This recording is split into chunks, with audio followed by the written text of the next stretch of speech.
Kadang kita sudah mengenal sunnah dibilang sombong oleh orang awam yang belum mengenal sunnah. Contohnya kalau tidak mau bersalaman setelah sholat dan tidak berbaur bersama orang-orang yang masih isbal celananya. Memang saya temukan secara pribadi banyak ikhwah yang sudah ikut sunnah, memang kesannya sombong, kesannya sombong. Seperti misalnya nggak mau senyum dengan orang, tidak mau memulai memberikan salam, gitu kan? Jadi biar orang isbal akhi, salam.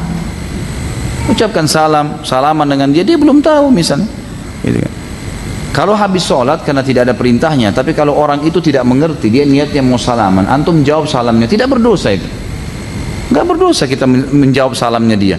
Jangan antum tolak, karena dia niatnya mau salaman, kita juga niatnya jangan hubungkan dengan momen habis sholat, karena orang muslim mengulurkan tangannya kita salaman sama dia.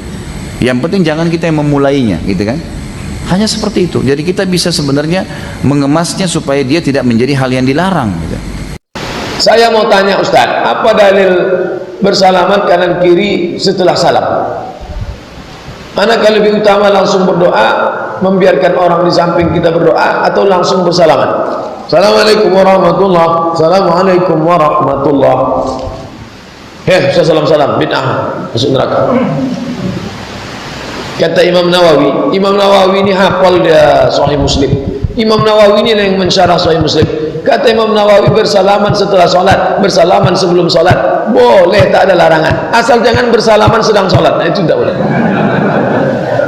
Sebelum sholat salaman boleh, setelah sholat salaman boleh, karena hadis tentang salaman umum. Mamin muslimaini, dua orang muslim yaltaqiyani, berjumpa, wa yatasafahani, berjabat tangan, illa ghufira lahuma. Apakah sebelum sholat dia sudah salaman ataupun setelah sholat sudah salaman? Pernahkah Nabi bersalaman setelah sholat? Pernah. Nabi selesai sholat, datang sahabat mencium tangannya, menyalaminya. Mereka katakan, kami cium tapak tangan Nabi lebih halus daripada sutra, lebih harum daripada semur bak kasturi. Nabi tak melarang. Seandainya haram, pasti waktu sahabat mencium, ayo sudah haram, tak boleh. Anda selesai menunaikan salat, Anda salam, Assalamualaikum warahmatullah, Assalamualaikum warahmatullah.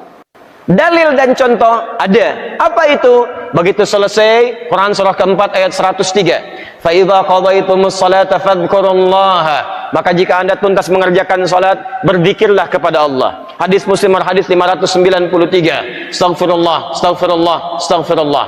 Setelah itu lanjutkan, Allahumma antas salam minkas salam tabarakta ya dzal jalali wal ikram, dan seterusnya sampai 597. Jadi setelah salat adalah zikir, astaghfirullah, astaghfirullah, astaghfirullah, Allahumma antas salam, selanjutnya berdoa dan seterusnya. Baik, assalamualaikum warahmatullah, assalamualaikum warahmatullah. Tiba-tiba tangan disodorkan untuk salaman, kanan dan kiri. Boleh tidak? Boleh tidak?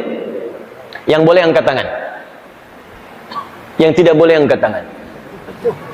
Yang wallahu a'lam, nggak usah angkat tangan. Karena waktu kita mau habis di sini. Lihat sini. Untuk menentukan boleh dan tidak, tadi kaidahnya. Lihat, ini sederhana. Cuman satu bagian dari kalimat, tapi maknanya dalam. Boleh dan tidak. Jangan asal bicara ini boleh, ini tidak. Anda tidak boleh menghukumi sesuatu di syariat kecuali memahami ketentuannya. Apa landasannya? Mana dalilnya untuk menentukan boleh? Anda tidak paham dalil, jangan bicara hukum. Kata Imam Malik, Anda hafal 100.000 hadis tapi tidak memahami isinya, jangan bicarakan tentang hukumnya. Apalagi Anda yang tidak hafal hadis baru tahu terjemahannya, tiba-tiba memberikan hukum pada orang lain, itu yang bahaya. Awas, hati-hati. Nah, bagaimana menentukannya? Apa dalilnya? Tayyib. Hadis riwayat At-Tirmidzi menyampaikan dari Nabi sallallahu alaihi wasallam, "Ma min muslimaini yaltaqiyani fayatasafahani illa ghufira lahumā qabla an yatafarraqa." Tidaklah dua orang muslim bertemu dimanapun kapanpun, catat kalimat itu, dimanapun kapanpun, mau di dalam masjid, mau di luar masjid, mau di kantor, mau di rumah, kapanpun dalam kondisi yang dibenarkan, mau setelah sholat, mau di luar sholat, yang dibenarkan. Karena di dalam sholat gak mungkin Allahu Akbar, Allahu Akbar, mustahil. Dalam kondisi yang dibenarkan, ba'da salat, assalamualaikum, assalamualaikum. Di luar masjid, fayatasafahani, tiba-tiba keduanya bersalaman, salaman, ghufira lahumā qabla an yatafarraqa. Maka diampuni dosa-dosa yang pernah melekat pada keduanya. Pada keduanya. Ini pernah membicarakan keburukan pada orang ini pernah berprasangka yang tidak baik, tiba-tiba salaman. Tapi salamannya menggunakan tasafah. Dari kata safaha, sesuatu yang lapang hatinya. Jadi ketika bersalaman itu ada kelapangan dalam hati. Masya Allah, salaman. Maafkan Pak ya, kalau selama ini ada yang khilaf, saya juga sama. Jadi lapang suasana hati. Itu begitu belum lepas ini, digugurkan dosa-dosa yang pernah melekat di antara keduanya. Ingat kalimatnya itu tajam, bukan salaman biasa. Kalau cuman begini, satu nengok ke barat, satu ke timur, masyriq wal maghrib, nambah dosa. Apa kabar? Baik. Satu dosa, yang ini dosa. Jadi begitu anda salaman, saya tasafahani, lapang hati, ghufira lahum ma qabla an yatafarraqa, turun ampunan Allah pada keduanya sebelum dia berpisah. Begitu berpisah, sudah tidak membawa dosa di antara keduanya. Baik. Sekarang persoalannya, assalamualaikum warahmatullah, assalamualaikum warahmatullah, tiba-tiba salaman, tek kanan, tek kiri. Dalilnya ada yang tadi. Karena hadis tadi tidak membatasi. Mau ba'da salat, mau di luar masjid, mau jadi dari salat, yang penting salaman. Boleh tidak? Boleh kalau bicara dalil itu boleh. Cuman persoalannya contoh tidak ada. Kaidah mengatakan kalau tidak ada contoh, ya tidak ada masalah, yang penting ada dalil. Karena patokannya dalil ada. Karena tidak setiap kesempatan Nabi mencontohkan itu, dalilnya ada. Tapi kaidah mengatakan kalau dalil plus contoh bertemu dalil tanpa contoh, maka dahulukan dalil plus contoh dan akhirkan dalil tanpa contoh. Paham? Di begitu assalamualaikum warahmatullah, assalamualaikum warahmatullah, anda zikir terlebih dahulu. Astaghfirullah, astaghfirullah, astaghfirullah. Allahumma antas salam, minkas salam, tabarakta ya dzal jalali dan ikram. Selesai. Assalamualaikum akhi, assalamualaikum akhi. Masya Allah, taqabbalallahu minna wa minkum. Assalamualaikum. Makanya Nabi selesai salat, beliau bersalaman. Sahabat mengejarnya. Ada Anas mengejar Nabi, dan sebagian mengejar Nabi, salaman mengejar Nabi SAW. Hadisnya sahih, bahkan di Al-Bukhari. Paham ya? Jadi tidak ada masalah teman-teman sekalian, tapi kita paham fikih prioritas. Kecuali ada orang yang belum paham, tiba-tiba anda sedang berzikir astagfirullah, astagfirullah, tiba-tiba tangannya begini kepada anda. Anda sedang berzikir, tangan sahabat anda diulurkan kepada anda seperti ini. Assalamualaikum. Mana hukumnya? Menjawab dulu salaman atau anda kemudian meneruskan zikir anda? Assalamualaikum. Astagfirullah. Hati-hati. Setiap penghormatan pada seseorang, maka kaidahnya menjawab penghormatan itu wajib hukumnya, didahulukan dibandingkan meneruskan sunnah yang dilakukan.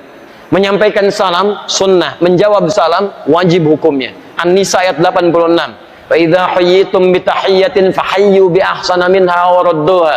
Jika anda diberikan penghormatan dalam bentuk salam kalimat atau dalam bentuk ekspresi atau dalam bentuk gestur, maka wajib anda meresponnya dengan yang lebih baik daripadanya.